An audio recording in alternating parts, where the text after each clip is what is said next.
तेषु आद्यवाक्यं निधाय धर्मानुगादीत्या दर्शयित्वा स्वयेन नौ दद्भाग्रे प्रच्छिद्य प्रक्षाल्य प्रत्यस्य श्रीमन्नारायणगरुडो शरणं प्रपद्ये श्रीमते नारायणाय नमः हृदास्तम्भत्वेन नीराज्य आद्यवाक्यं पुरतो निधाय अंगाराम् अग्निना संयोज्य उदमित्राभ्यां पवित्राभ्यां कुष्ठाविकाभ्यां आद्यं मूलेन कृष्णूय पवित्रग्रन्थिं विस्रस्य अपौपस्पृश्य अग्नौ प्राग्रप्रहरति राज्यं त्रिभुवनत्रयामृते कृत्य दर्भैराच्छाद्य निधाय कुण्डमपितः इन्द्रादीनावाह्य ॐ इन्द्राय नमः ॐ अग्नये नमः ॐ यमाय नमः ओम निरतये नमः वरुणाय नमः वायवे नमः सोमाय नमः ईशानाय नमः ओम इंद्राय नमः ओम अग्नये नमः ओम इंद्राय नमः ओम अग्नये नमः ओम यमाय नमः ओम निरतये नमः ओम वरुणाय नमः ओम वायवे नमः ओम सोमाय नमः ओम ईशानाय नमः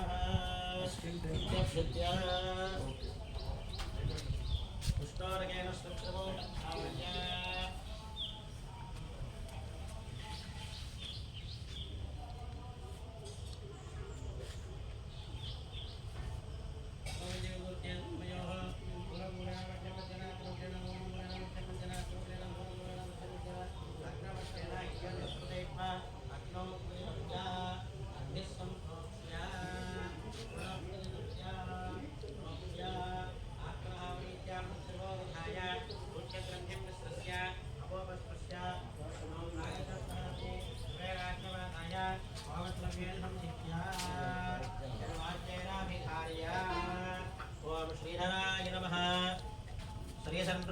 काल्यां मूलमन्त्रेण सवितः ओम नमो नारायणाय स्वाहा आग्नेये मनोजवायां प्रणवेन आद्यं ओम स्वाहा अष्टमे जलोहितायां वासुदेव मन्त्रेण अन्नम् ओम शमनमस्त्राय प्रवेद्याग्ने वासुदेवाय स्वाहा इत्यन्नम् उत्तरे सधोमरायां संकर्षणमन्त्रेण लाजं यां नमः पराय पुरुषात्मने संकर्षणाय स्वाहा इति लाजं वायव्ये स्फुलिङ्गिन्यां प्रद्युम्नमन्त्रेण जलम् ओम राम नमस्ताय विश्वात्मने प्रद्युम्नाय स्वाहा इति जलम् ईशान्ये विश्वरूपायाम् अनिरुद्धमन्त्रेण बुद्धम् ओम वां नमः पराय निवृत्त्याग्ने अनिरुद्धाय स्वाहा इति बुद्धम् प्राच्याङ्करालिकायां पुंसोक्तेन मधुजा ओम सहस्रशीर्षा वृषा सहस्राक्ष सहस्रपाते सहोम विश्वतो विद्वान् अत्यधिष्ठदशाङ्गलग् स्वाहा वृषे वेदकं दर्पं यद्भूतं यज्ञ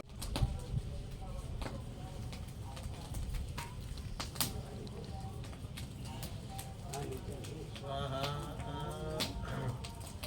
अदितेर्नमध्यस्थाः अदितेर्नमध्यस्थाः रवतेर्नमध्यस्थाः सरस्वतेर्नमध्यस्थाः देवनमितः प्राणानायन्या